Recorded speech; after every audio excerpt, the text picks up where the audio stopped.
ಸಾಹೇಬ್ರ, ನನ್ನ ದೇಶ ಬಾಂಧವರ್ಗ ನಾ ಕೊನೆ ಸಂದೇಶ ಹೇಳ್ಬೇಕು. ಓಕೆ,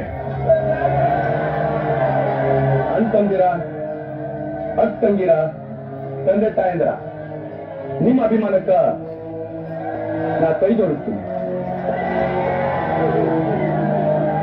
ನಾಡ ಯೋಧರು, ದೇಶ ಬಾಂಧವರು ಕೂಡಿ ಕಿತ್ತೂರು ಸಂಸ್ಥಾನನ ಪರಾತಂತ್ರದಿಂದ ಪಾರು ಮಾಡಕ್ಕ ಹೋರಾಡಿದ್ರು.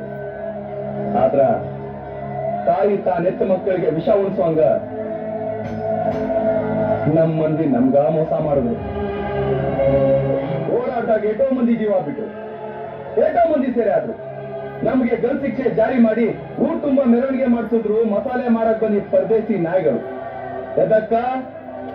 ನಿಮ್ಗ ಭಯ ಹುಟ್ಸ್ಲಿಕ್ಕ, ಮುಂದ ಯಾರು ಬಂಡಾಯ ಮಾಡಬಾರ್ದಂತ. ದೇಶಭಕ್ತರ, ಇಲ್ಲಿ ಮಟ್ಟ ಆಗಿದ್ದಾತು, ಇನ್ನು ಮುಂದಾದ್ರೂ ನೀವೆಲ್ಲರೂ ಒಂದಾಗ್ರಿ. ಇಲ್ಲ ಅಂದ್ರ ಮುಂದ ನೀವು, ನಿಮ್ಮೆಚ್ಚೋರು, ಒಳ ಹುಟ್ಟಿದವರು, ಮಕ್ಕಳು ಮರಿ ಸಾಯೋ ಮಠ ಪರಿಕೇರ ಗುಲಾಮರಂಗ್ ಬದುಕ್ಬೇಕಂತೈತಿ. ಈ ಸೀಮೆ ನೆಲ ಜಲ ನಮ್ದು. ಇನ್ನೊಬ್ರು ದಾಸದಾಗ ಬದುಕೋ ಅಗತ್ಯ ನಮ್ಗಿಲ್ಲ. ಅದಕ್ಕ ಇವತ್ತೇ ಕಂಕಣ ಕಟ್ರಿ, ಒಗ್ಗಟ್ಟಿನಾಗ ಬಲ ಐತೆ ಅಂತ ತೋರಿಸ್ಕೊಡ್ರಿ. ಅನ್ಯಾಯ ವಿರುದ್ಧ ಹೋರಾಡಕ್ಕೆ ಅಂಜಬೇಡ್ರಿ.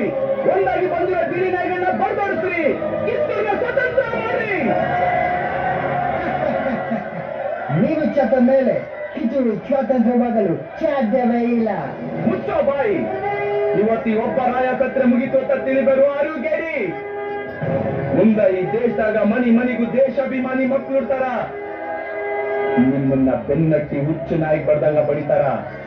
ಆಗ ನಟ್ಟ ನಡು ರಾತ್ರಿಯಾಗ ನಮ್ಮ ದೇಶ ಬಿಟ್ಟು ಕಳ್ಳರಂಗ ಓಡೋಗೋ ಪ್ರಸಂಗ ಬಂದೇ ಬರ್ತೈತಿ. ಭರತ ಭೂಮಿ ಸ್ವತಂತ್ರ ಆಗ್ತೈತಿ. ಕರುನಾಡು ಸ್ವರಾಜ್ಯದ ಬೀಳಾಗ್ತೈತಿ. ಅಲ್ಲಿ ಮಠ ನನ್ನ ಆತ್ಮ ಮನಿ ಮನಿಲೂ ಕ್ರಾಂತಿ ಜ್ಯೋತಿ ಹಚ್ಚತೈತಿ. ಜ್ಯೋತಿ